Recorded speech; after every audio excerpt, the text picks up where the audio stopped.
నమస్తే D news కు స్వాగతం. నేను మీ శరత్. ఇటీవల ఒంగోలులో దారుణ హత్యకు గురైన టీడీపీ నేత మాజీ ఎంపీపీ ముప్పవరపు వీరయ్య చౌదరి కుటుంబ సభ్యులను విద్యా ఐటీ శాఖ మంత్రి నారా లోకేష్ పరామర్శించారు. నాగరపులపాడు మండలం అమ్మనబ్రోలులో వీరయ్య చౌదరి నివాసానికి వెళ్లిన మంత్రి లోకేష్ ముందుగా ఆయన చిత్రపటానికి పూలమాలలు వేసి నివాళులర్పించారు.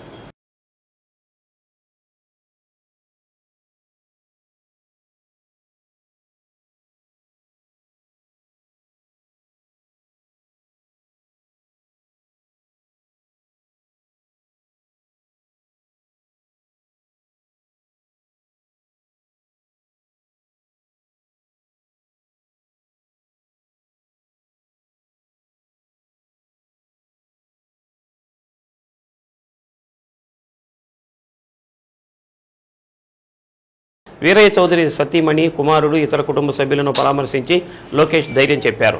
వీరయ్య చౌదరితో తనకున్న అనుబంధాన్ని ఈ సందర్భంగా మంత్రి గుర్తు చేసుకున్నారు.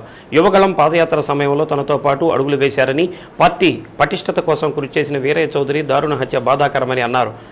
హత్య చేసిన నిందితులను కఠినంగా శిక్షిస్తామని అన్నారు. వీరయ్య చౌదరి కుటుంబానికి పార్టీ అన్ని విధాలా అండగా ఉంటుందని భరోసా ఇచ్చారు. కుటుంబ సభ్యులకు తన ప్రగాఢ సానుభూతిని తెలిపారు. కార్యక్రమంలో మంత్రులు డోలా శ్రీ బాలవీరాంజనేయ స్వామి, గొట్టిపాటి రవికుమార్, ఎమ్మెల్యేలు Damacharla Janardhan, Ugra Narasimha Reddy, B N Vijayakumar, Inturi Nageswara Rao, Darsi TDP in charge Gottipati Lakshmi, జిల్లా టీడీపీ ప్రజాప్రతినిధులు, నాయకులు, పార్టీ శ్రేణులు పాల్గొన్నారు.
ప్రజలు మనల్ని నమ్మి గెలిపించారని, ఆ నమ్మకాన్ని నిలబెట్టుకోవాలని 4 పంచాయతీలు తప్పించి అన్ని పంచాయతీల్లో మంచి మెజారిటీ సాధించామని, అన్ని పంచాయతీల్లో సిమెంటు రోడ్లు వేయించామని, భవిష్యత్తులో గ్రామాలను మరింత అభివృద్ధి చేసుకుందామని శాసనసభ్యులు దామచర్ల జనార్దన్ అన్నారు. బృందావన్ కళ్యాణ మండపంలో ఒంగోలు రూరల్ మండల తెలుగుదేశం పార్టీ నాయకుల సర్వసభ్య సమావేశం నిర్వహించారు. లింకు రోడ్లు మిగిలి ఉన్నాయని, వాటిని కూడా త్వరలో పూర్తి చేస్తామని, వీటితో పాటు శ్మశానాల అభివృద్ధి, ఇంటి స్థలాల సమస్యలు పరిష్కరించేందుకు కృషి చేస్తానని దామచర్ల పేర్కొన్నారు. 2014-19లో ఎవరైతే నీరు చెట్టు పనులు చేసి బిల్లులు రాక ఇబ్బందులు పడుతున్నారో వారి విషయంలో సీఎంతో మాట్లాడతానని తెలిపారు. కొత్తపట్నం బీచ్ రోడ్డు కూడా ప్రపోజల్ పెడుతున్నామని, మండవారిపాలెం నుండి మంగమ్మ కాలేజీ మీదుగా ఒంగోలు వచ్చేందుకు రోడ్డు కూడా ప్రపోజల్ పెట్టామని తెలిపారు. జాబ్ మేళా ద్వారా ఎంతోమందికి ఉద్యోగ అవకాశాలు కల్పిస్తున్నామని, మున్ముందు మరిన్ని జాబ్ మేళాలు నిర్వహిస్తామని పేర్కొన్నారు. గ్రామాల్లో గ్రూపులు లేకుండా పద్ధతిగా ఉంటూ గ్రామాలను అభివృద్ధి చేసుకోవాలని సూచించారు. మనది కూటమి ప్రభుత్వం కాబట్టి జనసేన, బీజేపీలతో కలిసి పనిచేయాల్సిన ఆవశ్యకత ఉందన్నారు. యువత ముందుండి పనిచేసుకుంటూ పోవాలని, కేఎస్ఎస్ మెంబర్షిప్ తీసుకోవాలని కోరారు. ఎన్నికలు వచ్చినప్పుడే ప్రజల దగ్గరకు పోకుండా ముందు నుండే వారితో సత్సంబంధాలు కలిగి ఉండాలని కోరారు. మనపై ప్రజల నమ్మకం ఉండబట్టే 35,000 మెజారిటీ వచ్చిందని, ఆ నమ్మకాన్ని నిలబెట్టుకోవాలని కోరారు. ప్రజల కోసం ఓ గంట కేటాయించాలని, ఎంతోమంది సీనియర్స్పై కేసులు ఉన్నా కష్టపడి జిల్లాలో ఎవరికీ రాని మెజారిటీ తీసుకొచ్చారన్నారు. మనం చేసిన పనులే మనకు భవిష్యత్తులో గుర్తింపు వస్తుందని, గతంలో గ్రామాల్లో ఇబ్బందులు పడిన వారికి న్యాయం చేస్తామని పేర్కొన్నారు. అనుబంధ సంఘాలను ఏర్పాటు చేసుకుని పార్టీని బలోపేతం చేసుకుందామని పేర్కొన్నారు. ప్రతి పంచాయతీల్లో వాట్సాప్ గ్రూపులు పెట్టి వాటిలో తన నెంబర్తో పాటు పిఏ నెంబర్, సచివాలయ సిబ్బంది నెంబర్లను యాడ్ చేసి సమస్యలు గ్రూపుల్లో పెట్టాలని, అలా అయితే సమస్యలు తెలుస్తాయని అన్నారు. అనంతరం 14 గ్రామాల్లోని సమస్యలను ఆయా పార్టీ నాయకులు, ఎమ్మెల్యే దృష్టికి తీసుకొచ్చారు. కార్యక్రమంలో మండల పార్టీ అధ్యక్షులు నరమోతు గంగాధర్, సీనియర్ నాయకులు కామెపల్లి శ్రీనివాసరావు, ఎర్రోనేని వెంకటశేషయ్య, గుండపనేని శ్రీనివాసరావు, పాతూరి పూర్ణచంద్రరావు, పోలవరపు వెంకటరామయ్య, పిల్లుట్ల సుధాకర్, గద్దె కృష్ణ తదితరులు పాల్గొన్నారు. మీ అందరూ కూడా కష్టపడి పనిచేసిన దాన్ని బట్టి ఊళ్ళల్లో మనకు అంత మెజారిటీ మండల మెజారిటీ వచ్చిందని చెప్పేసి కూడా మీ అందరికీ కూడా నేను తెలియజేస్తాను. కాబట్టి ఈ రోజు ఉండే పరిస్థితులు కూడా ప్రభుత్వం వచ్చేసిన తర్వాత కూడా మీ మండలంలో ఉండే 14 పంచాయతీలకి అన్ని కూడా సిమెంట్ రోడ్లు పెట్టాం. దాదాపు 85% సిమెంట్ రోడ్లు కంప్లీట్ చేశాం. కొన్ని ఊళ్ళో అయితే 0 లెవెల్ చేసాం. ఇంకా కొన్ని ఊళ్ళో 1-2 సిమెంట్ రోడ్లు పెండింగ్ ఉండొచ్చు. లేకపోతే మొత్తం కూడా దాదాపు 75% వరకు మీ మండలంలో చేసాం. కొన్ని దగ్గర రిక్వైర్మెంట్ ప్రకారంగా డ్రైనేజెస్ ఏదైతే ఉన్నాయో అవి చేసాం. తర్వాత రోడ్డు ఒకటి కూడా 1.5 పెట్టి ఒక రోడ్డు ఒకటి వేసాం. ఈ రోజు ఉండే దాని మీద మనకు ఉండే పరిస్థితులను బట్టి ఇవన్నీ కూడా కంప్లీట్ చేశాం. ఇక మేజర్గా మనకు ఉండే లోపల మండలాల్లో లింక్ రోడ్స్ ఏదైతే ఉన్నాయో లింక్ రోడ్స్ కూడా తొందరలోనే అవి కూడా కంప్లీట్ చేసుకొని ముందుకు తీసుకెళ్తాం. అదేవిధంగా మనకి మేజర్గా ఉండే లోపలికి కరవాది నుంచి ముండాయిపాలెం వరకు మనం ఆ రోజు 3.5 ఉండేది చిన్న రోడ్డు ఉంటే 7 మీటర్ల రోడ్డు ఏదైతే రాయగుంట నుంచి మన కరవాది దాకా వేసామో ఆ విధంగా పెద్ద రోడ్డు వేయడానికి కూడా దాన్ని కూడా ప్రపోజల్స్ పంపించాం. పోయినసారి ఏంటంటే కొంచెం అయ్యే లోపలికి లాస్ట్లో ఫండ్స్ ఇబ్బంది అయిపోయి ఆ రోజు చేయలేకపోయాం. ఈరోజు అవి కూడా కంప్లీట్ ఖచ్చితంగా చేస్తాం. దాంతోపాటు అక్కడ జనరల్ క్లియరెన్స్ ఎక్కువ ఇబ్బందులు ఉన్నాయని చెప్తే దాన్ని కూడా మిషన్ పెట్టేసి దాన్ని అన్ని కూడా మనం క్లీన్ చేయడం కూడా జరిగిందని చెప్పి మీకు గుర్తు చేస్తా ఉన్నా. మన మన్నమ్మ కాలేజీ కూడా హైవే టచ్ చేయకుండా మన్నమ్మ కాలేజీ కూడా దాన్ని కూడా పెట్టున్నాం. అది కూడా అయితే మనం హైవేతో టచ్ కాకుండా మడవారిపాలెం మీదుగా మనం మన్నమ్మ కాలేజీకి వచ్చేసి అటు నుంచి టౌన్లోకి వెళ్ళేటట్టుగా దాన్ని కూడా మనం ప్రపోజల్స్ పెట్టున్నాం అని చెప్పి కూడా మీకు తెలియజేస్తా ఉన్నాం. ఏదైతే మన దృష్టిలో ఉన్నాయో అవన్నీ కూడా మనం ఒక్కొక్కటి మనం చేసుకుంటూ వెళ్తున్నాం. మన ప్రభుత్వం వచ్చిన తర్వాత నేను సచివాలయం సిబ్బందిని అంతా కూడా డోర్ టు డోర్ పోయి ఇంట్లో ఉండే సమస్యలు కూడా తెలుసుకోమని చెప్పాను. ఆ ఇంట్లో సమస్యలు కూడా ఏదైతే ఉన్నాయో అవన్నీ కూడా నోట్ చేసుకొని అవన్నీ కూడా లిస్ట్ ఇచ్చారు. ఆ విలేజ్లోకి వచ్చేకి ఏ పెండింగ్లు ఉన్నాయి, అదేవిధంగా మనం ఏం చేయాలి, రోడ్లు కానీ లేకపోతే డ్రైనేజెస్ కానీ ఎలక్ట్రికల్ కానీ, అదేవిధంగా ఇల్లు కూడా సొంత ఇల్లు లేకుండా ఉండేవాళ్ళు ఎంతమంది ఉన్నారు, పెన్షన్ లేకుండా ఎంతమంది ఉన్నారు, చదువుకొని ఉద్యోగాలు లేకుండా ఎంతమంది ఉన్నారు, ఇవన్నీ కూడా డేటా అయితే మనం తెప్పించుకోగలిగాం. ఇలాంటి కొంతమంది అత్యుత్సాహంతో మన వాళ్ళందరూ కూడా ఇబ్బందులు మీకున్న వాళ్ళు ఉన్నారు. దాని మీదే మనం కూడా సీరియస్గానే ఉన్నాం. కొన్ని పరిస్థితుల్లో కొన్ని ఊళ్ళల్లో కొన్ని ఇబ్బందులు పోలీసు అవ్వచ్చు లేకపోతే రెవెన్యూ అవ్వచ్చు ఏదైనా ఇబ్బందులు ఉన్నా కూడా దాన్ని స్ట్రీమ్లైన్ చేయడానికి కూడా అన్ని కూడా చర్యలు తీసుకుంటున్నాం. మీరు దాని గురించి మాత్రం మీరేం ఆలోచించలేదు. తప్పకుండా మీ గౌరవం తగ్గకుండా దాంట్లో ఏదైనా నా నోటీస్కి వచ్చింది మాత్రం ఖచ్చితంగా దాన్ని ఇంప్లిమెంట్ చేస్తామని చెప్పేసి కూడా మరోసారి మీ అందరికీ నేను తెలియజేస్తాను. ఈరోజు దీనికోసం అని చెప్పేసి మనందరం పెట్టుకున్నాం. మీరు కూడా ఏదైనా మాట్లాడాలి, ఏదైనా మండల సమస్య ఉన్నా లేకపోతే మీ ఊరు సమస్య ఉన్నా ఒక 10 నిమిషాలు మీరు మాట్లాడిన తర్వాత మళ్ళీ గ్రామాల్లో ఇచ్చిన కమిటీని అఫీషియల్గా అనౌన్స్ చేద్దాం చేసుకొని ఆ తర్వాత అనుబంధ సంఘాలు ఉన్నాయి, మండల కమిటీ ఉంది. మండల కమిటీ కూడా మండల పార్టీ ప్రెసిడెంట్ని పెట్టుకోవాలి, క్లస్టర్స్ని పెట్టుకోవాలి. అదేవిధంగా అనుబంధ సంఘాల అధ్యక్షులు 14 అనుబంధ సంఘాలు ఉన్నాయి, దాన్ని అధ్యక్షులు పెట్టుకోవాలి. దానికి ఒక 10 మంది ఒక్కొక్క అనుబంధ సంఘానికి కూడా 10 మంది ఉంటారు. దాన్ని కూడా చూద్దాం. మీకు మండలంలో విషయాలు ఏమైనా ఉన్నా కూడా ఒకసారి మన వాళ్ళంతా ఉన్నారు కాబట్టి మీరు 10 నిమిషాలు మాట్లాడే వాళ్ళు ఎవరైనా మాట్లాడితే దాని తర్వాత కమిటీలోకి వెళ్దామని చెప్పేసి తెలియజేస్తూ టీడీపీ నేత మాజీ ఎంపీపీ ముప్పవరపు వీరయ్య చౌదరి హత్య కేసు మిస్టరీని పోలీసులు ఛేదించారు. గ్రామాల్లో ఆధిపత్య పోరే ఈ హత్యకు ప్రధాన కారణమని తెలిపారు. ఈ కేసులో 9 మంది నిందితులను అరెస్టు చేశారు. మరో 3 పరారీలో ఉన్నారు. దీనికి సంబంధించిన వివరాలను జిల్లా ఎస్పీ ఏఆర్ దామోదర్ మీడియాకు వివరించారు.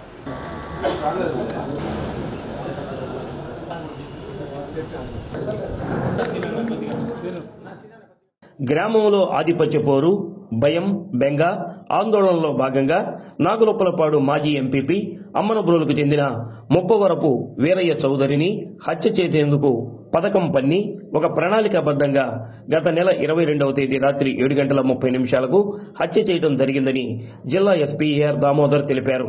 హత్యలో పాల్గొన్న నిందితులను, కుట్రదారులను అరెస్టు చేసి హత్యకు ఉపయోగించిన కత్తులను స్వాధీనం చేసుకోవడం జరిగిందని ఎస్పీ అన్నారు. ఒంగోలు నగరంలోని ఎస్పీ కార్యాలయంలో జరిగిన మీడియా సమావేశంలో వివరాలు వెల్లడించారు.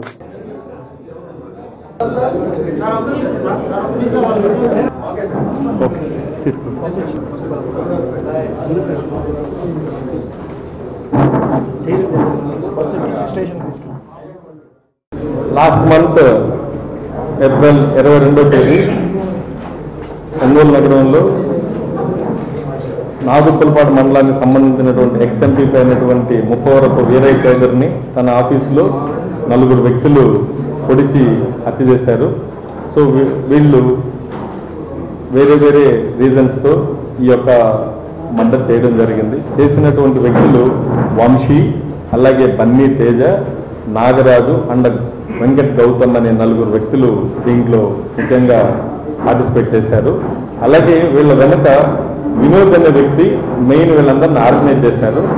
అలాగే విలేజ్లో ఉన్నటువంటి ఆధిపత్యంలో భాగంగా అలాగే ఈ వినోద్ అనే వ్యక్తికి ఇసుక ఇతను అక్రమంగా తీసుకువెళ్తున్నాడని వీరయ్య చౌదరి మనుషులు అతన్ని లారీని పోలీస్ స్టేషన్ పట్టించడంతో అతనికి కొంచెం ఫైన్ వేయడం జరిగింది. అతను అక్కడి నుంచి అతను గ్రడ్జు పెట్టుకొని అక్కడ ఇసుక తీసుకెళ్ళనివ్వకుండా చేశారని, తన వ్యాపారాన్ని లాస్ అయ్యారని ఉన్న సందర్భంలో అదే గ్రామానికి సంబంధించినటువంటి ఆళ్ల సాంబశివరావు అలియా సిద్ధాంతి ఇతను కొన్ని వేరే వేరే ఇష్యూస్తో వీరయ్యకి, వీళ్ళ టీంకి, అలాగే తన మేనల్లుడైనటువంటి ముప్పా సురేష్ అండ్ టీంతో కొన్ని ఇష్యూస్ ఉన్నాయి. కొన్ని విలేజ్కి సంబంధించినటువంటి రాజకీయాల్లో కూడా వీళ్ళకి కొంత ఆధిపత్యం నడుస్తుంది. సో దీంట్లో వీరయ్య చౌదరి రాబోయే రోజుల్లో ఒక బలమైనటువంటి నాయకుడిగా ఉన్నత స్థానానికి వెళ్తే తమకు ఎటువంటి ప్రయారిటీ ఉండదు, అలాగే మనల్నంతా అణగదొక్కుతారు అన్నటువంటి ఒక ఫాల్స్ మైండ్తో, అలాగే రాబోయే రోజుల్లో భవిష్యత్తు ఉండదు, ఇలాగే మనకు గ్రామంలో పట్టుండదని చెప్పి, అలాగే వినోద్ అని ఇతని పరిచయం అవడంతో వీళ్ళిద్దరూ కలిసి ప్లాన్ చేశారు. వినోద్కి దొంగ ఇసుక తీసుకెళ్తున్న సందర్భంలో ఆపడంతో అతని జీవితం అతను కొంత లాస్ అయ్యాడు. అలాగే ఇతనికి గ్రామంలో ఉన్నటువంటి కక్షల వాళ్ళు ఇద్దరు కూడా కలిసి ప్లాన్ చేసి సాంబయ్య 20 లక్షల రూపాయలు మొదటగా ఇచ్చారు. అలాగే వినోద్ని చంపేయమని, వేరే చేతను చంపేయమని చెప్పి పురమాయించి 20 లక్షలు ఇంకా నెక్స్ట్ ఇస్తాను, అలాగే నెక్స్ట్ వీరయ్య చౌదరి లేకపోతే మొత్తం మా చేతుల్లో ఉంటుంది, నీకు ఇసుక అలాగే రాబోయే రోజుల్లో కాన్స్టిట్యున్సీలో బియ్యము ఇలాంటివన్నీ మేము నీకు ఇస్తామని చెప్పి సిద్ధాంతి అతను ఈ డిజైన్ చేశాడు. అతను మర్చిపోయింది ఏంటంటే వీరయ్య చౌదరిని చంపేస్తే జైలుకి వెళ్తాము, అలాగే ఎటువంటి నాయకుడు కాలేమన్నటువంటి విషయం మర్చిపోయాడు. అతను సిద్ధాంతి బేసిక్గా అందరికి జాతకాలు, అందరికి ఇల్లు అన్ని కట్టడంలో సిద్ధార్థుడు, కానీ చివరికి తన జాతకాన్ని అతను తప్పుగా రాసుకొని ఈ యొక్క డిజైన్ చేశాడు. ఈ వినోద్తో కలిసి ఇతన్ని చంపేయాలని చెప్పి అతనికి 20 లక్షలు ఇవ్వడం, భవిష్యత్తులో ఇంకా హ్యూజ్ అమౌంట్ ఇస్తా అని చెప్తే ఈ యొక్క వినోద్ తనకు తెలిసినటువంటి రౌడీ షీటర్లు నెల్లూరుకు సంబంధించినటువంటి 4 వ్యక్తులను అక్కడి నుంచి పిలిపించి 1-2 సార్లు ఇక్కడ పిలిపించి రెక్కీ చేయించి ఏప్రిల్ 22వ తేదీ ఈవినింగ్ 7 గంటలకి అక్కడే నెల్లూరులో కొన్నటువంటి కత్తులన్నీ కూడా అక్కడ కొన్ని తీసుకొని వచ్చి ఇక్కడ వేరే హాస్టల్స్లో పేయింగ్ గెస్ట్ అకామిడేషన్లో ఉండి రెక్కీ చేసి అతన్ని దారుణంగా చంపడం జరిగింది. దీంట్లో కుట్రదారులు ఇప్పటి వరకు మనము 9 మందిని అరెస్ట్ చేశాం. అలాగే ఇంకా 3 పరారీలో ఉన్నారు. 3 టీములు కూడా వీళ్ళ కోసం మనం తిరుగుతున్నాం. అరెస్ట్ అయిన వాళ్ళు వినోద్ కుమార్, వంశీకృష్ణ, బెల్లంకొండ వెంకట గౌతమ్, మన్నెం తేజ, మాతూరి కిరణ్ కుమార్, షేక్ సమీర్, ఆళ్ల సాంబశివరావు అలియా సాంబయ్య అలియా సిద్ధాంతి, అలాగే దేవేంద్రనాథ్ చౌదరి, తోట శ్రీనివాసరావు, అలాగే పరారీలో ఉన్నటువంటి వాళ్ళు ఓబిలి నాగరాజు, ముప్పా సురేష్ అలియాస్ నాని. సో వీళ్ళందరూ కూడా ఉన్నారు. దీంట్లో దేవేంద్రనాథ్ చౌదరి కూడా ఈ యొక్క వినోద్ అనే వ్యక్తి తెలిసినటువంటి పరిచయస్తులు వీళ్ళు అతనికి చెప్పడం జరిగింది, ఇలా అటాక్ చేస్తున్నాం మేమని చెప్తే దేవేంద్రనాథ్ చౌదరి నాకు ఎందుకు చెప్తున్నారని చెప్పి అతను అవాయిడ్ చేసి ఆ ఇన్ఫర్మేషన్ అతను ఎవరికి షేర్ చేయకుండా అలాగే దాంట్లో పెట్టుకోవడం వల్ల అతను డిస్క్లోజ్ చేస్తుంటే ఈ యొక్క కుట్రని భగ్నం చేసే అవకాశాలు ఉంటాయి. అందుకని అతను కూడా మనం దీంట్లో ఈ కేసులో ముద్దాయిగా అతను ఇన్ఫర్మేషన్ షేర్ చేయలేదు కాబట్టి అతను కూడా ఒక ముద్దాయిగా మనం చూపెట్టడం జరిగింది. దీంట్లో 9 మంది అరెస్ట్ చేస్తే 3 పరారీలో ఉన్నారు. ఇంకా రిమైనింగ్ అక్యూజ్డ్ దీంట్లో ఎవరెవరు ఉన్నారు, దీని వెనకాల ఎటువంటి రియలైజేషన్ ఇంకా ఎవరెవరు కలిశారనేసి ఇన్వెస్టిగేషన్లో నడుస్తుంది. ఈ టీం అందరూ కూడా దీంట్లో కష్టపడి దాదాపు 15 రోజులు ఎక్కడ చిన్న పొరపాటు జరగకూడదనే ఉద్దేశంతో పిన్ టు పిన్ ఇన్వెస్టిగేషన్ చేసినటువంటి ఈ కేసు సిఐ ఇన్వెస్టిగేషన్ బేసిక్గా. కానీ ఒక డిఎస్పీ శ్రీనివాసరావు ఆయన సమర్థమైనటువంటి అధికారి, ఎక్కడ అలిగేషన్స్ తావు లేకుండా ఆయన చేస్తాడన్న నమ్మకంతో ఇది హై ప్రొఫైల్ కేసు కాబట్టి ఎవరు ఏలెత్తి చూపకుండా ఆయనకి ఇన్వెస్టిగేషన్ ఇవ్వడం జరిగింది. ఆయన టీం అంతా కూడా దీన్ని చక్కగా ప్రొజెక్ట్ చేశారు. నేను కూడా దీంట్లో ఒక సీరియస్గా తీసుకొని ఈ కేసుని అన్ని మూలల 2 వీలర్లో కానివ్వండి అన్ని ప్లేసెస్లో తిరిగి ఆ 2 వీలర్ని ట్రేస్ చేయడం జరిగింది. ఈ టీం అందరూ కూడా చక్కగా పనిచేశారు. ఈ కేసు ఈరోజు ఇలా డిటెక్ట్ అయ్యి ఈ యొక్క నేరస్తులు మీ ముందు ప్రొడ్యూస్ చేసే చట్టం ముందు నిలబెట్టడంలో నాకు సహకారాలు అందించినటువంటి నా టీం అందరికీ నా తరఫున మరొకసారి అభినందనలు. Thank you. ఆయుష్మాన్ భారత్లో పనిచేస్తున్న కమ్యూనిటీ ఆర్గనైజర్ల సమస్యలను వెంటనే పరిష్కరించాలని యూనియన్ నాయకురాలు శైలజ అన్నారు. ఆయుష్మాన్ భారత్ సిహెచ్ఓల సమస్యలు పరిష్కరించాలని చేపట్టిన ఆందోళన 17వ రోజుకు చేరుకుంది. నగరంలోని కలెక్టరేట్ వద్ద మానవహారంగా చేపట్టి అనంతరం శైలజ మాట్లాడుతూ గ్రామాల్లో విలేజ్ కిందికి హెల్త్ ఆర్గనైజర్గా విధుల్లో ప్రభుత్వం తీసుకుంటుందన్నారు. అప్పటి నుండి కనీస సౌకర్యంతో పాటు మాకు రావాల్సిన బెనిఫిట్స్ కూడా అందించకుండా ఇబ్బందులకు గురి చేస్తున్నారని తెలిపారు. తప్పని పరిస్థితుల్లో గత నెలలో విజయవాడలో ధర్నా చేపట్టామని, అనంతరం జిల్లా కేంద్రాల్లో నిరసన కార్యక్రమాలు చేపడుతూ 17వ రోజు చేరుకోవడం జరిగిందని, కానీ ప్రభుత్వం మాత్రం ఇంతవరకు మమ్మల్ని చర్చలకు పిలవకుండా కాలయాపన చేస్తుందని పేర్కొన్నారు. మా ఆందోళన సమయంలో కొన్ని రాయితీలు విడుదల చేశామని చెప్పారే తప్ప అవి మాటలకే పరిమితమైన తప్ప ఇంతవరకు మా అకౌంట్లలో నగదు జమ కాలేదన్నారు. ముఖ్యమంత్రి నారా చంద్రబాబు నాయుడు, ఉప ముఖ్యమంత్రి పవన్ కళ్యాణ్, ఆరోగ్య శాఖ మంత్రి కలగజేసుకుని సమస్యలను పరిష్కరించాలని కోరారు. కార్యక్రమంలో ప్రసన్న, కమ్యూనిటీ హెల్త్ ఆర్గనైజర్లు పాల్గొన్నారు. మేము 17 రోజుల నుంచి మా నిరసన అనేది గవర్నమెంట్కి తెలియజేస్తా ఉన్నాము. ఏ విషయాలు మేము తెలియజేస్తా ఉన్నామో 17 రోజుల నుంచి చెప్తా ఉన్నాము. మా సిహెచ్ఓస్కి సంబంధించినటువంటి ఏ అయితే నిరసనలు ఏ అయితే ఉన్నాయో ఇబ్బందులు, ఆ ఇబ్బందులన్నీ మీడియా పూర్వకంగా గవర్నమెంట్కి అయితే తెలియజేస్తా ఉన్నాము. మాకు ఎన్హెచ్ఎం ఉద్యోగులతో సమానంగా 23% హైక్ అనేది మేము అడుగుతా ఉన్నాము. అది అందరికీ ఇచ్చారు, మిగతా క్యాడర్స్ అందరికీ ఇచ్చారు 23% హైక్ అనేది. ఒక మా సిహెచ్ఓస్కి మాత్రమే 23% హైక్ అనేది లేదు. అదేవిధంగా 6 సంవత్సరాలు కంప్లీట్ చేసుకున్నటువంటి సిహెచ్ఓస్ని వెంటనే రెగ్యులర్ చేయాలి, ఆయుష్మాన్ భారత్ నిబంధనల ప్రకారం వెంటనే రెగ్యులర్ చేయాలని. అదేవిధంగా మాకు ఏవైతే పెండింగ్ ఇన్సెంటివ్స్ ఏవైతే ఉన్నాయో మేము అన్ని ఒక 10,032 మంది సిహెచ్ఓస్ ఉంటే అందులో 7,000 మందికి రెంట్సే కట్టుకుంటున్నారు. ఎవరికి క్లినిక్స్ బిల్డింగ్స్ గవర్నమెంట్ బిల్డింగ్స్ అనేవి లేవు. అవి దాదాపు ఒక 1 year నుంచి అవి రిలీజ్ చేయలేదు. సో వాటిని వెంటనే విడుదల చేయాలని చెప్పి వాటిని వెంటనే రిలీజ్ చేయాలని చెప్పి కోరుకుంటున్నాం. పెండింగ్ ఇన్సెంటివ్స్ అయితేనేమి, పెండింగ్ అద్దె బకాయిలు అయితేనేమి, పెండింగ్ ఎలక్ట్రిసిటీ బిల్ అయితేనేమి అన్ని వెంటనే రిలీజ్ చేయాలని మేము ఈ నిరసన ద్వారా తెలియజేస్తా ఉన్నాము. అన్నిటికంటే ముఖ్యంగా మా సిహెచ్ఓస్ గ్రామీణ ప్రాంతాల్లో, గిరిజన ప్రాంతాల్లో చాలా వర్క్ అనేది చేస్తూ ఉన్నారు. హెల్త్ రిలేటెడ్, అది కౌన్సిలింగ్ కానివ్వండి, అది మెడిసిన్కి సంబంధించి కానివ్వండి, మెడిసిన్ డిస్ట్రిబ్యూట్ చేసే విషయంలో కానివ్వండి, అది ఎన్సిడి సర్వే విషయంలో కానివ్వండి, ఏ విషయంలో కూడా సిహెచ్ఓస్ అందరూ ముందుంటున్నారు. సో ఈ రోజు మళ్ళీ మేము మరలా విన్నవించుకుంటుంది ఏంటి అంటే మా డిమాండ్స్ అనేవి, మా హక్కులు అనేవి న్యాయపరమైనవి మేము అడుగుతున్నాము. ఖచ్చితంగా మా యొక్క ప్రాబ్లమ్స్ ఏవైతే ఉన్నాయో ఆ ప్రాబ్లమ్స్ అన్నిటినీ తీర్చాలని చంద్రబాబు నాయుడు సార్ని, అలాగే పవన్ కళ్యాణ్ సార్ని, అలాగే హెల్త్ మినిస్టర్ సత్యకుమార్ సార్ని మేము రిక్వెస్ట్ చేస్తున్నాం. సార్, ఇది మా రిక్వెస్ట్, ఇది మా బాధ, మా హక్కులు, మేము చాలా బాధపడుతున్నాము. ఖచ్చితంగా మీరు మా డిమాండ్స్ ఒకసారి చూడండి. ఇందులో న్యాయపరమైనవే ఉంటాయి కానీ అన్యాయపరమైనవి అయితే ఏమీ లేవు సార్. 17 రోజుల నుంచి చేస్తున్నా కూడా మాకు షోకాస్ నోటీసులు పంపిస్తున్నారు. కానీ ఇంత ఎండలో ఉండి మా జీతాలు ఇంతవరకు మాకు లాస్ట్ మంత్ ఇవ్వాల్సిన జీతం కూడా మరి ఆపేశారు సార్. ఎందుకు ఆపేశారు? మరి ఇంత ఎకనామికల్ ప్రాబ్లం ఉండి కూడా మేము నిరసన పట్టాము అంటే దయచేసి అర్థం చేసుకోండి. దయచేసి అర్థం చేసుకొని మమ్మల్ని చర్చలకు పిలవాల్సిందిగా మేము కోరుకుంటున్నాము. గత 24-25 తేదీల్లో మేము విజయవాడ ధర్నా చౌకలో అయితే 8,000 నుంచి 9,000 మంది ధర్నాకు కూడా మేము పాల్పంచుకున్నాం. అయినా కానీ గవర్నమెంట్ వారి నుంచి ఎటువంటి స్పందన లేదు. గత ఒక వారం క్రితం పత్రికా ప్రకటన అయితే ఒకటి రిలీజ్ చేశారండి. మాకు ఇన్సెంటివ్స్ అనేది విడుదల చేశారని అది ఓన్లీ పత్రికా ప్రకటనకు మాత్రమే పరిమితమైంది, కానీ మాకు ఎటువంటి అమౌంట్ అయితే మాకు క్రెడిట్ అవ్వలేదు. ఇంకొకటి ఈ 2 సంవత్సరాల నుంచి మాకు ఏవైతే పెండింగ్ బకాయిలు ఉన్నాయో అవన్నీ విడుదల చేస్తామని మాట చెప్తున్నారనే కానీ మాకు ఎటువంటి హామీ అయితే ఇవ్వడం లేదు.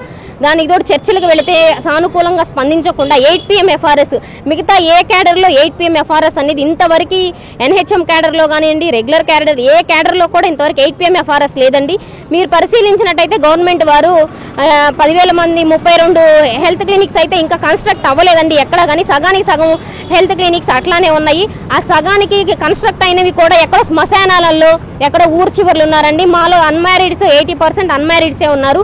వాళ్ళందరికీ అక్కడ వెళ్ళి వాళ్ళు అక్కడ నివాసం ఉన్నట్లయితే ఎన్నోసార్లు మేము చాలా ప్రాబ్లమ్స్ ఫేస్ చేశాము. గవర్నమెంట్ వారికి FIR రూపంలో కూడా పోలీస్ వారికి మేము తెలియజేయడం జరిగింది, కానీ ఎటువంటి ఎంక్వైరీలు వాటి మీద జరగలేదు. అప్పటికి కూడా మహిళలకు భద్రత లేకుండా మేము ఇంకా చేస్తున్నప్పటికి కూడా గవర్నమెంట్ ఇంకా సానుకూలంగా స్పందించకుండా 8 PM FRS అనేది ఒకటి తీసుకొస్తున్నారు. 8 PM FRSకి మహిళలు అనేవాళ్ళు ఎప్పటికీ ఒప్పుకోరండి. ఇది అసలు భద్రత లేని విషయం. ఒకసారి గవర్నమెంట్ వారు దీన్ని మాత్రం తీవ్రంగా పరిశీలించి మా న్యాయ డిమాండ్ కొరకు మేము ఒంగోలు ఉత్తర బైపాస్లో కిమ్స్ హాస్పిటల్ సమీపంలో ఇటుకల ట్రాక్టర్ ద్విచక్ర వాహనాన్ని ఢీకొట్టిన సంఘటనలో ద్విచక్ర వాహనంపై ప్రయాణిస్తున్న వాహన చోదకుడు నారపరెడ్డి సంఘటన ప్రాంతంలో అక్కడికక్కడే మృతి చెందారు. వలేటివారిపాలెం నుండి ఇటుక లోడుతో పెళ్లూరు వైపు వెళుతున్న ట్రాక్టర్ ముందు వైపు వెళుతున్న చెరువుకొంపాలెంకు చెందిన నారపరెడ్డి ద్విచక్ర వాహనాన్ని ఢీకొట్టింది. ఇటుకల ట్రాక్టర్ నారపరెడ్డిపై వెళ్లడంతో సంఘటన ప్రాంతంలోనే అక్కడికక్కడే మృతి చెందాడు. ట్రాక్టర్ అదుపు తప్పి డివైడర్ పైకి దూసుకెళ్లింది. ఘటనా ప్రాంతాన్ని SP AR దామోదర్ సందర్శించారు. ప్రమాదం జరిగిన తీరును పరిశీలించి సిబ్బందికి పలు సూచనలు చేశారు. సంఘటనపై పోలీసులు కేసు నమోదు చేసి దర్యాప్తు చేస్తున్నారు.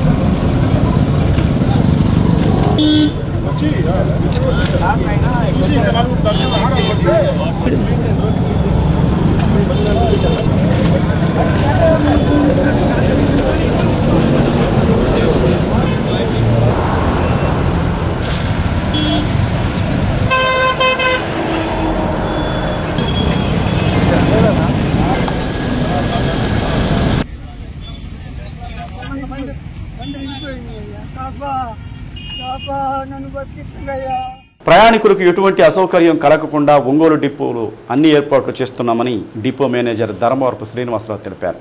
డయల్ యువర్ DM కార్యక్రమంలో భాగంగా ప్రయాణికుల నుండి వచ్చిన ఫోన్ కాల్స్కు సమాధానం చెప్పారు. ఒంగోలు డిపో పరిధిలోని గ్రామాలకు బస్సులు ఏర్పాటు చేసే విషయంలో ప్రయాణికుల సలహాలు సూచనలు తీసుకుంటామని, ప్రయాణికుల సౌకర్యార్థం వారి కోసం బస్సులను ఏర్పాటు చేసేందుకు డైల్ యువర్ DM కార్యక్రమం ద్వారా వారి సమస్యలను సావధానంగా వింటున్నామని తెలిపారు. RTC బస్టాండ్లో కొత్త ఫ్యాన్లు బిగించడం జరుగుతుందని, అలాగే పారిశుధ్య కార్యక్రమాలు, మంచినీటి సౌకర్యాలు ఎప్పటికప్పుడు ఏర్పాటు చేస్తూ ప్రజలకు ఈ వేసవిలో ఇబ్బందులు లేకుండా చేస్తున్నామని పేర్కొన్నారు. సరస్వతి నది పుష్కరాలకు, అరుణాచలానికి ప్రత్యేక సర్వీసులను నడుపుతున్నట్లు ప్రయాణికులు ఈ సౌకర్యాన్ని వినియోగించుకోవాలని కోరారు. ఏపీఎస్ఆర్టీసీని ఆదరిస్తున్న ప్రయాణికులకు హృదయపూర్వక నమస్కారాలు. ప్రతి నెలా కూడా ప్రయాణికుల నుంచి ఒంగోలు డిపో పరిధిలో ఏదైనా సమస్యలున్నా, ఏదైనా సౌకర్యాలు వేరే కల్పించాల్సి ఉన్నా, రూట్లో ఏదైనా బస్సుల అవసరం ఉన్నా కూడా డైల్ యువర్ DM అనే కార్యక్రమం నడపడం ద్వారా వారి సమస్యలు తెలుసుకొని వాటిని సాల్వ్ చేయడానికి ప్రయత్నం చేస్తున్నాము. అందులో భాగంగానే ఈరోజు 11 నుంచి 12 వరకు డైల్ యువర్ DM అనే కార్యక్రమాన్ని నిర్వహించడం జరుగుతూ ఉంది. ఇప్పటికి ఒక కాల్ వచ్చింది. మోటుపాలెంలో ఒక ఎక్స్ట్రా సర్వీస్ కల్పించవలసిందే కోరడం జరిగింది. అట్లానే కాల్స్ వస్తూ ఉంటాయి.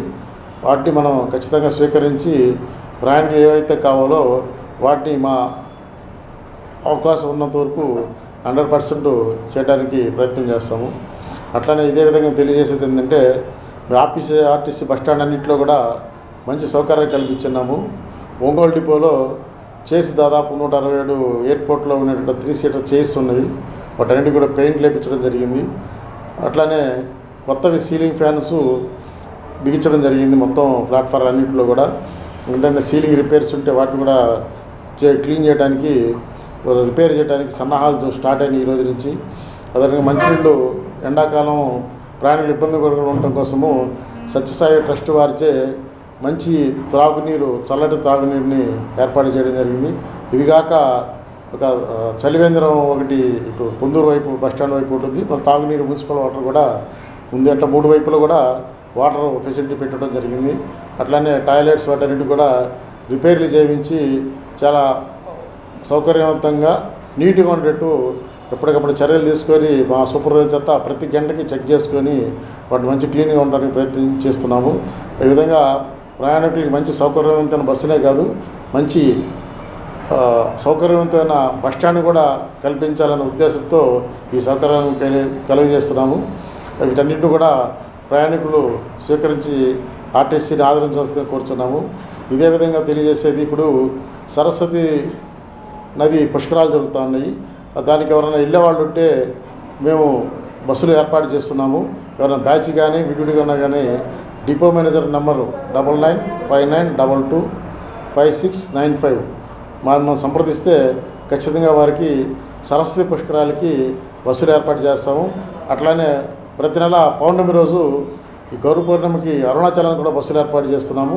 వచ్చే నెల 8వ తారీఖు ఈవినింగ్ బయలుదేరుతుంది. 10వ తారీఖు గురు పౌర్ణిమ, దానికి వెళ్ళేటట్టు బస్సు ఏర్పాటు చేయమైంది. ఈ సౌకర్యాలను కూడా అందరూ వినియోగించుకోవాల్సిందిగా కోరుతున్నాం. నాగులపులపాడు మండలం అమ్మనబ్రోలులో మాజీ ఎంపీపీ వీరయ్య చౌదరి కుటుంబాన్ని పరామర్శించేందుకు వచ్చిన విద్యాశాఖ మంత్రి నారా లోకేష్కు చదలవాడలోని శ్రీ సాయి విల్లాస్ చతుర్వాటిక విల్లాలోని హెలిప్యాడ్ వద్ద జిల్లా తెలుగుదేశం పార్టీ నాయకులు, జనసేన నాయకులు స్వాగతం పలికారు. నాగులపులపాడు మండలం అమ్మనంబురుల్లో మాజీ ఎంపీపీ వీరయ్య చౌదరి కుటుంబాన్ని పరామర్శించేందుకు వచ్చిన విద్యాశాఖ మంత్రి నారా లోకేష్కు చెదలవాడలోని శ్రీ సాయి విష్ణు విల్లాస్ చతుర్వాటిక విల్లాలోని హెలిప్యాడ్ వద్ద జిల్లా తెలుగుదేశం పార్టీ నాయకులు, జనసేన నాయకులు స్వాగతం పలికారు.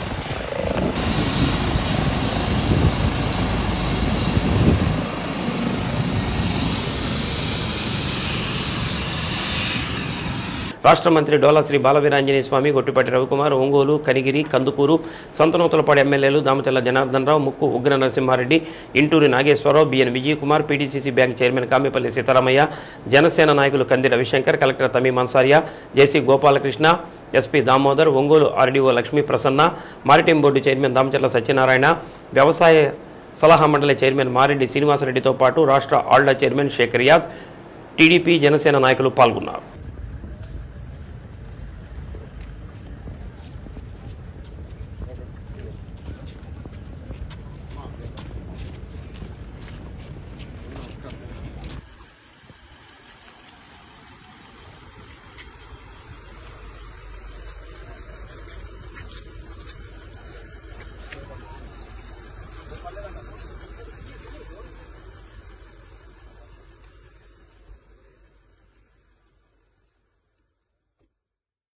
రెండు దశాబ్దాలుగా గ్రామీణ ప్రాంతాల్లో నేషనల్ హెల్త్ మిషన్ ద్వారా మాతా శిశు సంరక్షణ సేవలు అందిస్తున్న ఆశా వర్కర్ల సమస్యలపై ప్రభుత్వం ఒప్పందం ప్రకారం జీవోలు అమలు చేయాలని పలువురు వక్తలు డిమాండ్ చేశారు.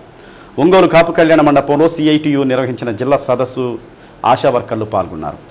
14 ఏళ్ల పాటు జీతం లేకుండా వెట్టిచాకిరీ చేసి ఆందోళన ఫలితంగా సాధించుకున్న ఒప్పంద జీవోల అమలుకు ఈ నెల 20వ తేదీన జాతీయ స్థాయిలో సమ్మెలో పాల్గొనాలని రాష్ట్ర ప్రధాన కార్యదర్శి కె ధనలక్ష్మి పిలుపునిచ్చారు. గ్రామాల్లో 20 ఏళ్ల క్రితం కేవలం 50-100 రూపాయల ఇన్సెంటివ్ కోసం నియమితులైన ఆశా వర్కర్ల సేవలు కేంద్ర రాష్ట్ర ప్రభుత్వాలు గుర్తించుకున్న ప్రపంచ ఆరోగ్య సంస్థ గుర్తించిందన్నారు.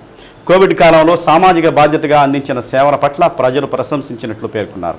జీతాలు లేని తొలినాళ్లలో వీరి సేవల వల్ల మాతృ శిశు మరణాలు తగ్గినట్లు ప్రపంచ ఆరోగ్య సంస్థ ప్రకటించినట్లు ఈ సందర్భంగా గుర్తు చేశారు. ఆంధ్రప్రదేశ్ ఆశాల ఉద్యమం అన్ని రాష్ట్రాలకు ఆదర్శంగా నిలిచిందన్నారు. నిర్దిష్టమైన పని గంటలు, సెలవులు, ఉద్యోగ భద్రత, పిఎఫ్ వంటి సదుపాయాలు కల్పించడం లేదని ఆరోపించారు. ఆశాలకు కనీస వేతనం 26,000 ఇవ్వాలని డిమాండ్ చేశారు. సిఐటియు జిల్లా అధ్యక్షులు కాలం సుబ్బారావు మాట్లాడుతూ ఆశాలను ఆధునిక బానిసలుగా చేసే చట్టాలను ఉపసంహరించుకోవాలని డిమాండ్ చేశారు. ఆశా వర్కర్స్ యూనియన్ జిల్లా కార్యదర్శి పెండ్యాల కల్పన మాట్లాడుతూ హక్కులకు సాధన కోసం ఆశాల ఉద్యమం చేపట్టాలని పిలుపునిచ్చారు. సిఐటియు జిల్లా ఉపాధ్యక్షులు జేవి కొండారెడ్డి మాట్లాడుతూ కార్మికులను బానిసలుగా మార్చే లేబర్ కోడ్లను ఉపసంహరించుకోవాలని డిమాండ్ చేశారు. ఆల్ పెన్షనర్ అసోసియేషన్ జిల్లా అధ్యక్షులు జి శేషయ్య ఆశాల వర్కర్ల ఉద్యమానికి తమ యూనియన్ సంఘీభావం ప్రకటించిందని తెలిపారు. కార్యక్రమంలో సిఐటియు జిల్లా ప్రధాన కార్యదర్శి ఎం రమేష్, ఐద్వా జిల్లా కార్యదర్శి కంకణాల రమాదేవి, యూనియన్ నాయకురాలు పరిశుద్ధం, అరుణ, అనూష, సిఫోరా, విజయ, కోటేశ్వరి, నాగమ్మ, విశ్రాంతమ్మ తదితరులు పాల్గొన్నారు.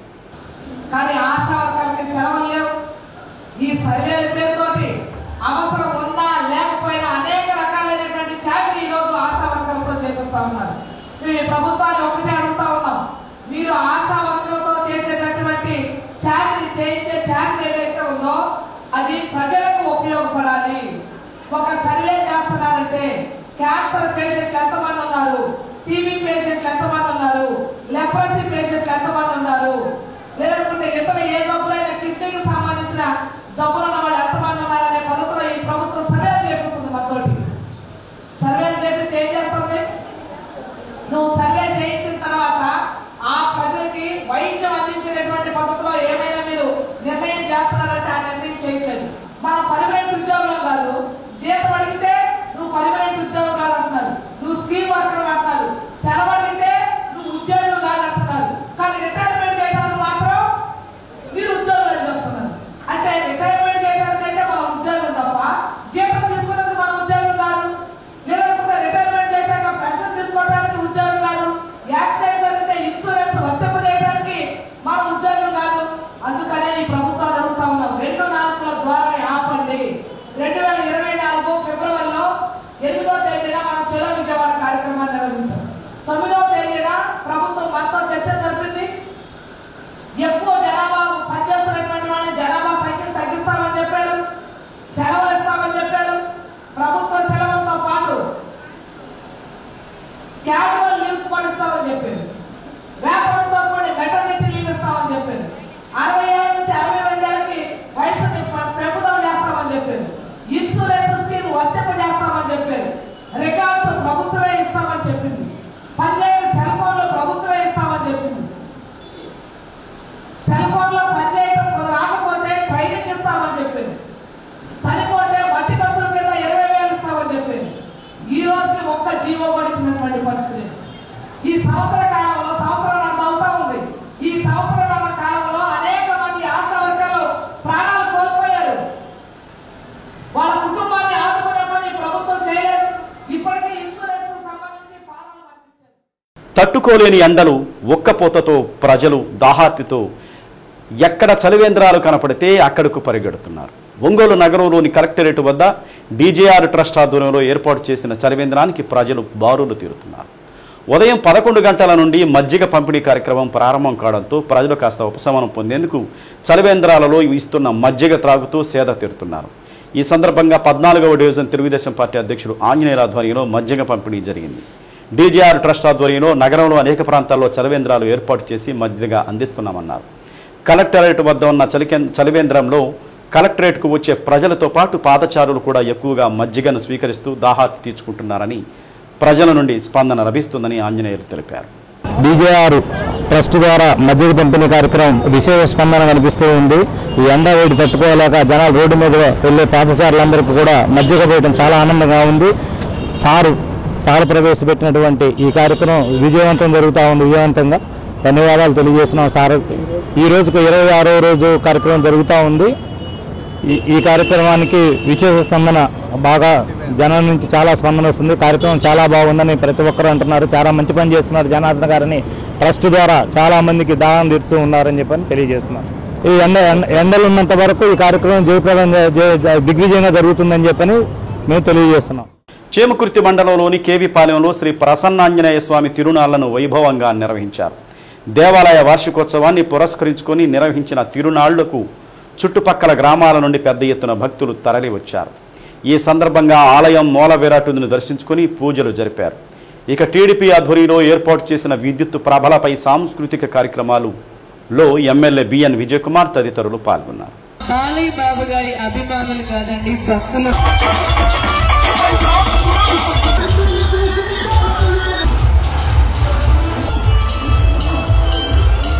టీవీ సినీ కళాకారులచే నిర్వహించిన సాంస్కృతిక కార్యక్రమాలు ఆహుతులను విశేషంగా ఆకట్టుకున్నాయి. జనసేన సిపిఎం ఆధ్వర్యంలో కళా వేదికలు ఏర్పాటు చేసి సాంస్కృతిక కార్యక్రమాలు నిర్వహించారు. ఆయా పార్టీల ప్రభలపై నాయకులు పాల్గొని కేడర్ని ఉత్సాహపరిచారు. టీడీపీ నాయకులు, జనసేన నాయకులు తదితరులు పాల్గొన్నారు.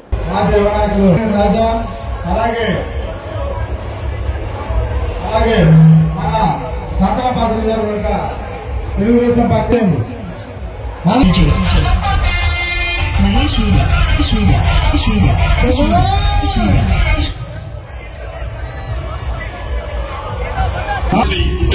పార్టీ లేకుండా చేస్తానంట. నిన్ను పుట్టించిన దేవుడు వల్ల కూడా కబద్దా జాగ్రత్తగా ఉండమని హెచ్చరిస్తున్నా.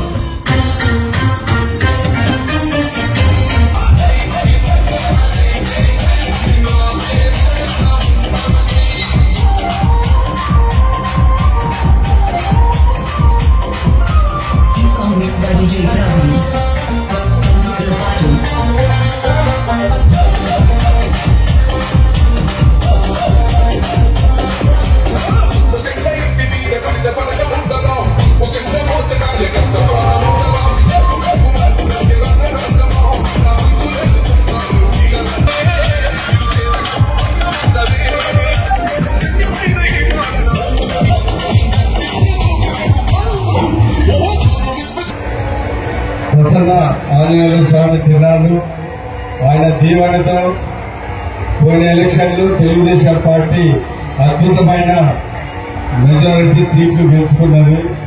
అదేవిధంగా మన కాన్స్టిట్యున్సీ కూడా చాలా మంచి మెజారిటీతో గెలిచిన విషయం మనందరికీ తెలుసు. ఇంతకుముందు ఏం జరిగింది, ఇప్పుడు ఎలా ఏం జరుగుతుందో మీ అందరికీ తెలుసు.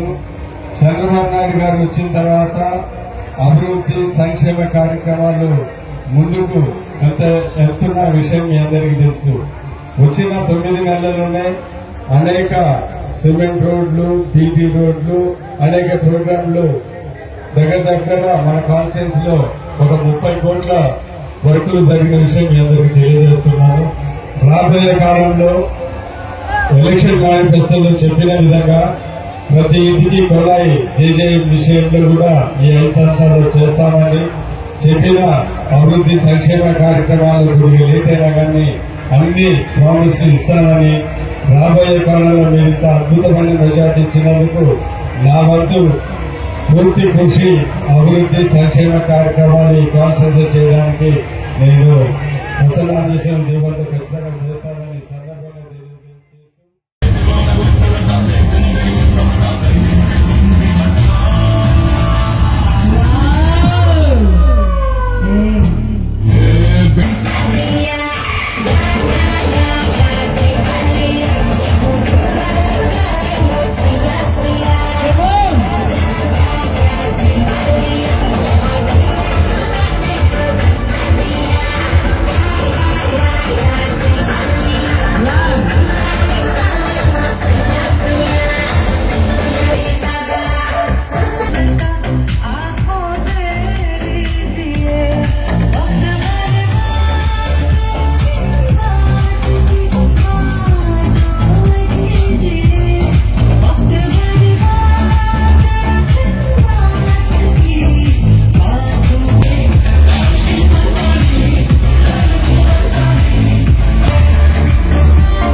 ఒంగోలులో నీటి ఎద్దడి నివారణకు అమృత్ 2 పథకం ద్వారా 410 కోట్ల రూపాయల నిధులు మంజూరయ్యాయని, పనులు త్వరలో ప్రారంభిస్తామని కమిషనర్ డాక్టర్ కోడూరు వెంకటేశ్వరరావు తెలిపారు.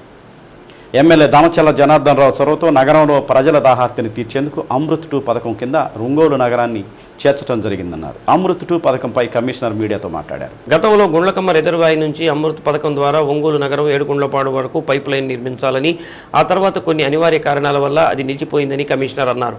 మళ్లీ అమృత్ 2 పథకం ద్వారా ఒంగోలు నగరంలో పాత పైప్ లైన్లన్నీ తొలగించి వాటి స్థానంలో కొత్త పైప్ లైన్ నిర్మాణం చేపడితే రాబోయే రోజుల్లో ప్రజలకు ప్రతిరోజు నీరు ఇచ్చే అవకాశం ఉంటుందని తెలిపారు.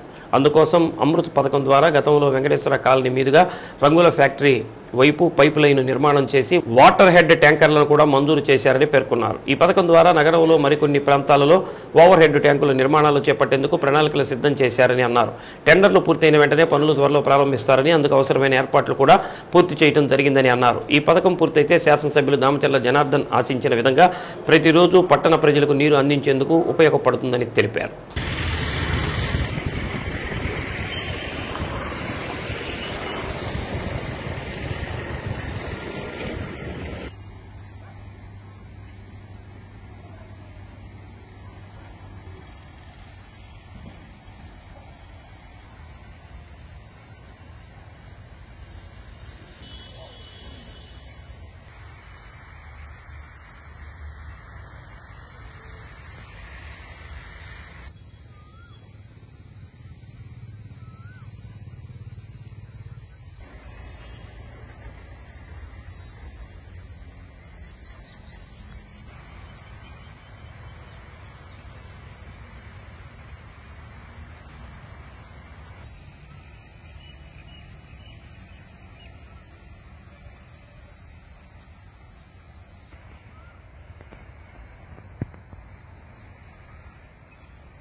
అమృత్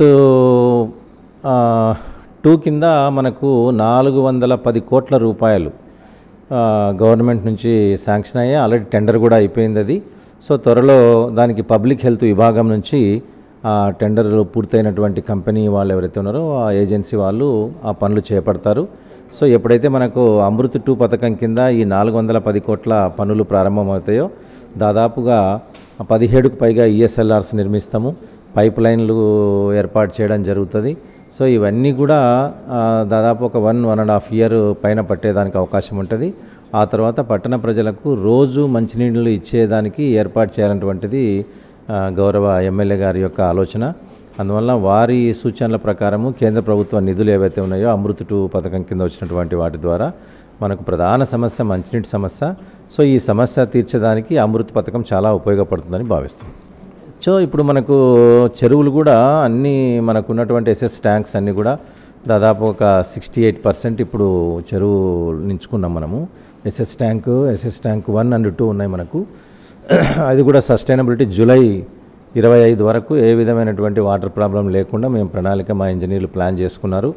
సో జూలై వరకు మనకు ఎలాంటి స్టోరేజ్ ప్రాబ్లం లేదు. సో దాన్ని మళ్ళీ వాటర్ ఈ నెల ఆఖరికి లోపు మళ్ళీ మేము వాటర్ రామతీర్థం నుంచి గుండ్లకమ్మ నుంచి డ్రా చేస్తాము. అట్లా ఇరిగేషన్ డిపార్ట్మెంట్తో కోఆర్డినేట్ చేసుకుంటూ ఎప్పటికప్పుడు కూడా స్టోరేజ్ తగ్గకుండా చూసుకుంటూ మంచినీటికి కావాల్సినటువంటి స్టోరేజ్ ప్రాబ్లం లేదు. కానీ డిస్ట్రిబ్యూషన్ పైప్ లైన్ లేకపోవడము, స్టోరేజ్కి మనకు ఓవర్ హెడ్ ట్యాంక్స్ లేకపోవడం వల్లనే మనము వాటర్ డైలీ ఇవ్వలేని పరిస్థితి ఉంది. కాబట్టి అమృత్ పథకం పూర్తయ్యేసరికి వీటన్నిటిని కూడా రెక్టిఫై చేసుకునేదానికి అవకాశం ఉంటుంది. బంగినపల్లి మామిడి పేరు వింటేనే నోరు ఊరుతుంది. వేసవి మొదలు కావడంతో మధుర ఫలం మామిడి మార్కెట్లో అడుగు పెడుతుంది. మామిడి ఇప్పుడిప్పుడే మార్కెట్లోకి విస్తృతంగా విచ్చేస్తున్న నేపథ్యంలో ప్రజల దృష్టి మామిడి వైపు మరలుతుంది. ఉలవపాడు తోటల నుండి వస్తున్న మామిడి దిగుమతులు మార్కెట్లోకి అడుగు పెడుతున్న నేపథ్యంలో ప్రత్యేక కథనం.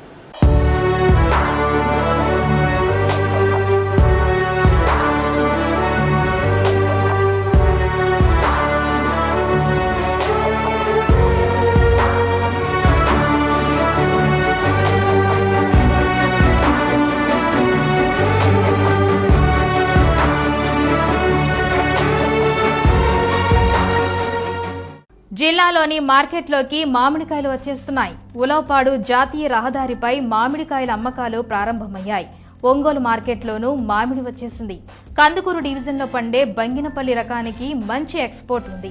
తెలంగాణ, తమిళనాడు, కేరళ, మహారాష్ట్ర తదితర ప్రాంతాలకు బంగినపల్లి ఎగుమతి జరుగుతుంది. ఈ ఏడాది ఆశించిన స్థాయిలో మామిడి దిగుమతులు రాలేదని రైతులు వాపోతున్నారు. గత ఏడాది చిల్లర మార్కెట్లో కిలో 50 రూపాయల ధర పలకగా ఇప్పుడు మార్కెట్లో కిలో 55 రూపాయలు చెప్తున్నారు. తోటలో మాత్రం 35 నుంచి 40 రూపాయల లోపే మామిడి ధర పలుకుతుంది. దిగుబడులు అంతగా రాలేదని రైతులు చెబుతున్నారు.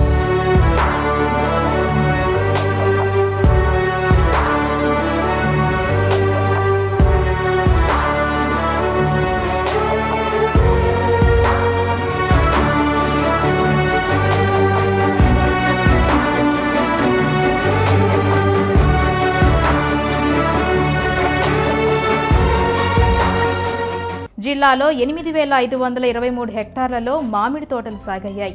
హెక్టారుకు సరాసరిన 10 టన్నులు దిగుబడి వచ్చినట్లు చెబుతున్నారు. జిల్లాలో సుమారు 90,000 టన్నుల వరకు మామిడి దిగుబడి జరిగింది. నూజివీడు నుంచి రసం, ఇతర రకాలు స్థానిక మార్కెట్లోకి వస్తున్నాయి. ప్రస్తుతం బంగినపల్లి మామిడికి ఎగుమతి ఆర్డర్లు ఉన్నప్పటికీ కోవిడ్ నిబంధనలు అమల్లోకి వస్తే పరిస్థితి ఎలా ఉంటుందని మామిడి వ్యాపారులు ఆందోళన చెందుతున్నారు. గత ఏడాది కోవిడ్ అమల్లోకి వచ్చిన తర్వాత మామిడి గిరాకీ తగ్గింది. తోటల్లోనే రైతులు అయిన కాడికి అమ్ముకోవాల్సి వచ్చింది. తోటలు పాడుకున్న రైతులు తీవ్రంగా నష్టపోయారు. పెట్టుబడిలోనే 60% నష్టం ఏర్పడింది. ఈ ఏడాది రైతులు ఆందోళన చెందుతున్నారు. కోవిడ్ ఆంక్షలు అమల్లోకి వస్తే ఈ ఏడాది మామిడి అమ్మకాల పరిస్థితి ఎలా ఉంటుందని రైతులు ఆందోళన చెందుతున్నారు. ఉలవపాడు ప్రాంతంలో ఏర్పాటు చేసిన దుకాణాలకు అంతగా స్పందన లభించడం లేదు. కోవిడ్ ఆంక్షలు ఇప్పటికే మహారాష్ట్రతో పాటు మరికొన్ని రాష్ట్రాలలో అమల్లో ఉన్నాయి. ఇదే మున్ముందు కొనసాగితే మామిడి మార్కెట్ మరింత సంక్షోభంలో పడేందుకు అవకాశం ఉందని రైతులు వాపోతున్నారు.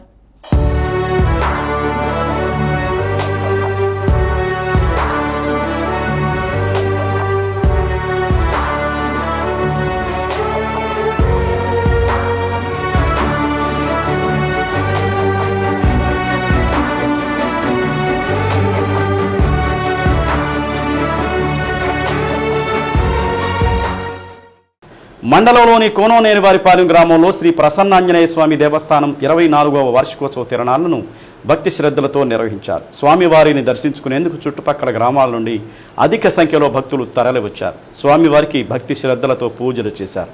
విశేష అలంకరణతో స్వామివారు దర్శనమిచ్చారు.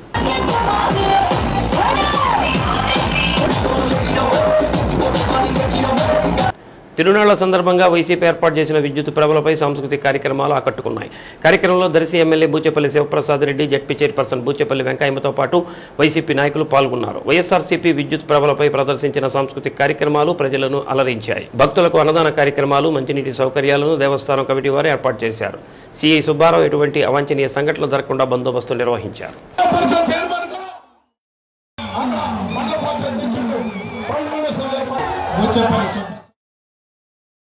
జగన్మోహన్ గారి పార్టీ పెట్టిన కాడి నుంచి కూడా జగన్మోహన్ గారు ముఖ్యమంత్రి అయినా అవ్వకపోయినా ఈ వైఎస్ఆర్ కాంగ్రెస్ పార్టీ కోసం ఎన్ని కష్టాలు వచ్చినా, నష్టాలు వచ్చినా, ఎన్ని కేసులు పెట్టినా కూడా మేము జగన్మోహన్ గారితో పాటు ఉంటాము, వైఎస్ఆర్ కాంగ్రెస్ పార్టీతో ఉంటాము, జగన్ నాయకత్వం వ్యక్తం చేస్తామని చెప్పి ఇక్కడ వచ్చేసిన ప్రతి ఒక్క కార్యకర్తలందరికీ మరీ నమస్కారాలు. ముఖ్యంగా చంద్రబాబు నాయుడు గారికి జగన్మోహన్ గారికి 2 తేడాలు చెప్తాను. ఒక్కసారి మాట ఇచ్చి మాట నెరవేర్చి 100కి హామీ నెరవేర్చిన ముఖ్యమంత్రి రాష్ట్రంలో జగన్మోహన్ గారు అయితే, ఎలక్షన్ ముందు సూపర్ 6 హామీ ఎన్నో హామీలు ఇచ్చి చంద్రబాబు నాయుడు గారు ఎలక్షన్ అయిన తర్వాత నేను ఈ హామీ నెరవేర్చనని చెప్పేసి తూర్పు దిగి దండ పెట్టిన నాయకుడు ఎవరంటే చంద్రబాబు నాయుడు గారు అని చెప్పి సభావంతలు చేస్తున్నారు. వైఎస్ఆర్ కాంగ్రెస్ పార్టీ మన జెండా, వైఎస్ఆర్ కాంగ్రెస్ పార్టీ జెండా, మన నాయకుడు ఇచ్చిన మాట తప్పని వైఎస్ జగన్మోహన్ రెడ్డి గారు తన కార్యకర్త భుజం మీద మరొక పార్టీ జెండా ఉంచని దమ్మున్న వ్యక్తి మన వైఎస్ జగనన్న. రాష్ట్ర రాజకీయ చరిత్రలోనే కాదు, దేశ రాజకీయ చరిత్రలోనే మరొక పార్టీతో, ఏ పార్టీతో పొత్తు పెట్టుకోకుండా అధికారమైన ప్రతిపక్షమైన రొమ్ము విరిచి మగాడిగా ముందు నిల్చుని పోరాడుతున్నటువంటి వ్యక్తి వైఎస్ స్వామి దయ వల్ల అందరూ బాగుండాలని, మీ అందరికీ మేలు జరగాలని వైఎస్ఆర్ జిల్లా కమ్మవారి సేవా సంఘం మహిళా ప్రతినిధుల ఆత్మీయ సదస్సు ఒంగోలు ఎన్టీఆర్ కళాక్షేత్రంలో ఘనంగా జరిగింది. సంఘ జిల్లా సలహాదారులు మండవ సుబ్బారావు అధ్యక్షతన జరిగిన సమావేశంలో ముఖ్య అతిథిగా రాష్ట్ర కమ్మ సేవా సమాఖ్య అధ్యక్షుడు మండవ మురళీకృష్ణ హాజరయ్యారు.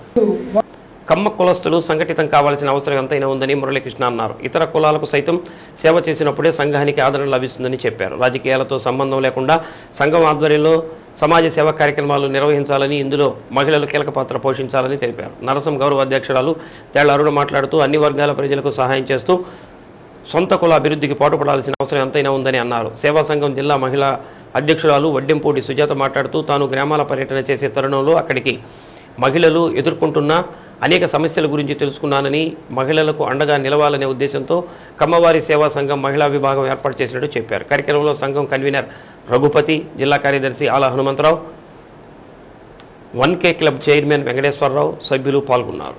కమ్మ సంఘం ఏర్పడిన తర్వాత, మన మహిళా విభాగం అనేది ఏర్పడిన తర్వాత మీరందరూ కూడా ఏదైనా కష్టాలు అంటే ఏదైనా కష్టం వచ్చినా మేము తీర్చగలిగేది, నేను అది కూడా చెప్తున్నాను, మేము తీర్చగలిగేది కమ్మ సంఘం తరఫున తీర్చగలిగేటటువంటి సమస్య ఏదైనా ఉంటే కనుక, చిన్న సమస్యలే, పెద్ద సమస్యలు తీర్చేటటువంటి ఆ స్థాయికి ఇంకా మనం రాలేదు. ఇప్పుడిప్పుడే అంటే పిల్లలు కనుక గుడిగుడి నడకలు నడుస్తూ ఉంటారు చూడండి, అట్లా నడకలు నడుస్తూ ఉండేటటువంటి పరిస్థితి మాత్రమే ఉంది ఇప్పుడు. దానికే మేము ఇప్పుడు చాలా వరకు ఈ కాంట్రిబ్యూషన్స్ అన్నీ కూడా మనం కలెక్ట్ చేయడం, వాళ్ళకి మనం సహాయం చేయడం అనేది జరుగుతూ ఉంది. ఇలాంటి ఏదన్నా నేను చెప్పినటువంటి సమస్యలు ఏదైనా ఆడవాళ్ళకి మగవాళ్ళతో మాట్లాడలేని సమస్యలు ఏదైనా కనుక ఉంటే అది మా దృష్టికి కనుక తీసుకొస్తే దానికి ఏ విధంగా మనం అటెండ్ అవ్వచ్చు, ఏ విధంగా వాళ్ళకి మేము సహాయం చేయొచ్చు, లేదు ఏదైనా లీగల్గా ఏదైనా మనం ఎవరినైనా అప్రోచ్ అవ్వచ్చా, వాళ్ళ ద్వారా ఏదైనా చేయించవచ్చా అనేది ఏదైనా అధ్యక్షుల వారిని. డి న్యూస్లో నేటి మాట. ఎప్పుడు ముగుస్తుందో తెలియదు జీవితం. ప్రతి క్షణం చిరునవ్వుతో జీవించు, జ్ఞాపకాలు మాత్రమే మనతో వస్తాయి, కాలం కాదు. డి న్యూస్ ఇంతటితో సమాప్తం. తిరిగి మరో బులెటిన్లో కలుసుకుందాం. అంతవరకు కీప్ వాచింగ్ డి న్యూస్.